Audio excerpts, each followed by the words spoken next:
back, everyone.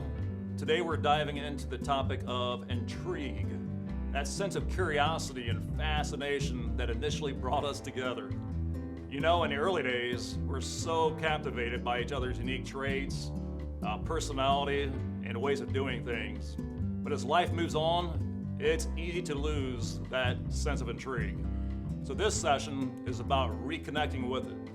And we want to start by sharing some of our own stories, times we've had to work really hard to keep that intrigue alive. Because honestly, we've been through seasons where that fascination faded and we had to make intentional efforts to bring it back. A big part of keeping intrigue alive is realigning our priorities. Imagine a triangle with God at the top and each of us at the bottom corners. As we both pursue God, we're actually being drawn closer to each other, reflecting His qualities in our marriage. Exactly. And to truly experience the fullness of who our spouse is, we must first pursue who God is. Here's an important perspective. Marriage is a journey of transformation.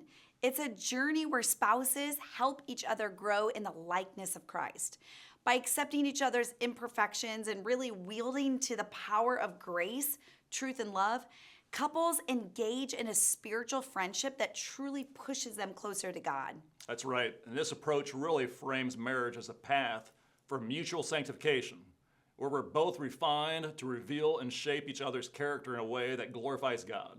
So in essence, marriage becomes a kingdom-building endeavor, a journey where we help each other lean on God's grace to cover our flaws and empower us to love as Christ loves. When we got married, we were only 20 and 19 years old. And I felt this overwhelming weight of financial responsibility, like I needed to keep every dollar in check. Suddenly, I was hyper aware of every single expense, down to the dollar signs dancing around my head whenever Steph bought something extra.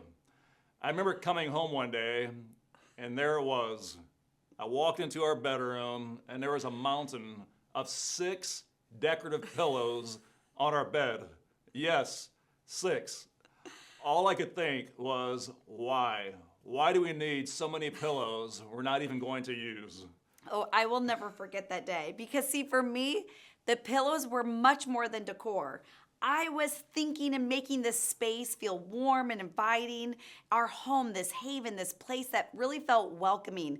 See, each pillow represented a bit of creativity, a way to make things feel cozy. But Bill, he did not see it that way. That is true.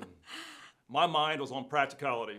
6 pillows, we're just gonna stack in a corner every night. And all for the sake of decoration? To me, it seemed, well, like an unnecessary expense. And let's just say this led to one of our first pretty intense conversations as a married couple. I was so focused on being practical that I completely missed the bigger picture. I'd forgotten one of the things that initially drew me to Stephanie in the first place. Her creativity, her eye for detail, and her ability to make any space feel inviting and warm. That conversation, or as we like to call it now, that growth opportunity really taught us, though, something so important about each other's values. See, Bill came to see that creating a welcoming, intentional space is a big part of who I am. It's how I show love. It's how I create a place that feels like home. And as I explained it, he started to understand that for me. It's not just about decor. It's about creating a haven home of comfort, peace, and love. It was one of those moments where we got to reconnect with what initially drew us to each other. So true. So now whenever Steph wants to add maybe a new throw blanket or bring home yet another plant, I truly just smile. I get that it's her way of making our home special, and I love that about her. Supporting her in those little things and seeing her face light up is more than worth it. Understanding each other's perspectives, even in something as small as pillows, has become strength in our marriage. And now we can look back on moments like this with a lot more laughter, having fun with it. And one of the foundation scriptures that has helped us in this process of renewal, of what intrigued us together, is out of Revelation 2, verses 4 through 5, which calls us to remember from where you have fallen and repent and return. This applies to marriage too. Remember the things that brought you together. Repent of any ways you've grown distant and return to the love that first united you. This brings us to our first step of renewal.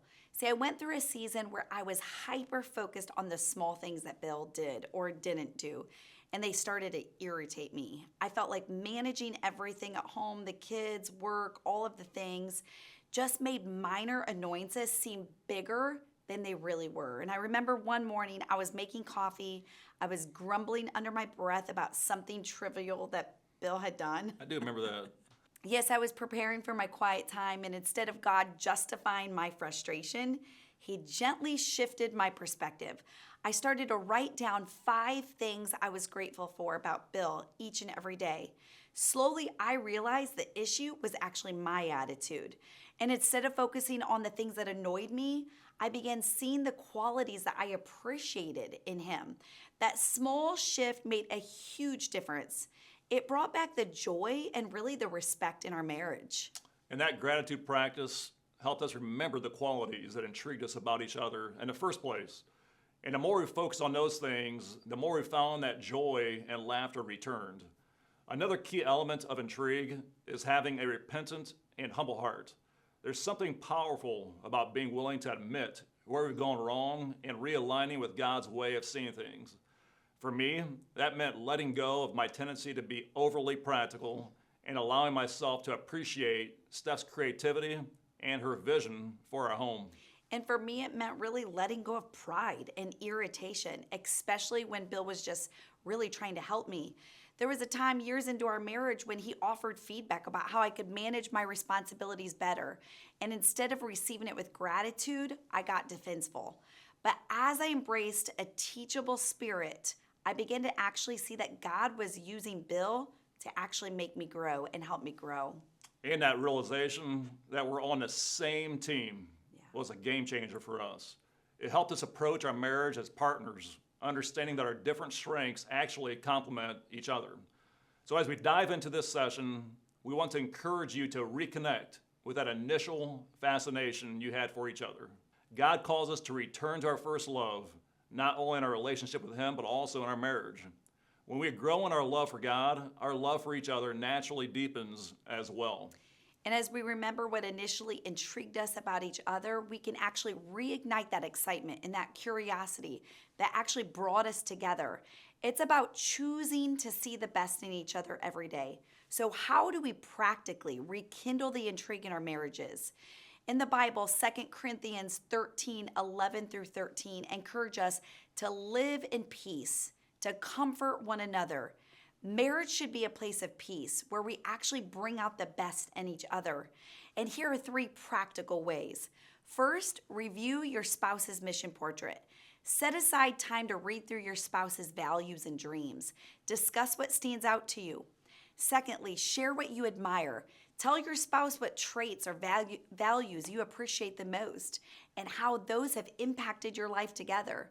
And third, create a gratitude list. Write down 3 specific things about your spouse's character you're grateful for, and then share these with each other and really discuss why these qualities mean so much to you. These steps are about intentionally nurturing curiosity and appreciation. By focusing on each other's strengths, you bring out the best in each other, creating a marriage that reflects God's love. Remember, intrigue isn't just something that happens, it's something we cultivate daily. So let's choose to look at each other with curiosity, choosing to see the best in each other. And remember, God is at the center of this journey. When we're drawn closer to Him, we're drawn closer to each other. This week, let's really work to rediscover the beauty in each other, the qualities that make our spouse unique and wonderful.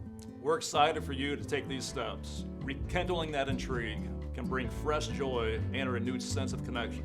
We'll see you in the next session.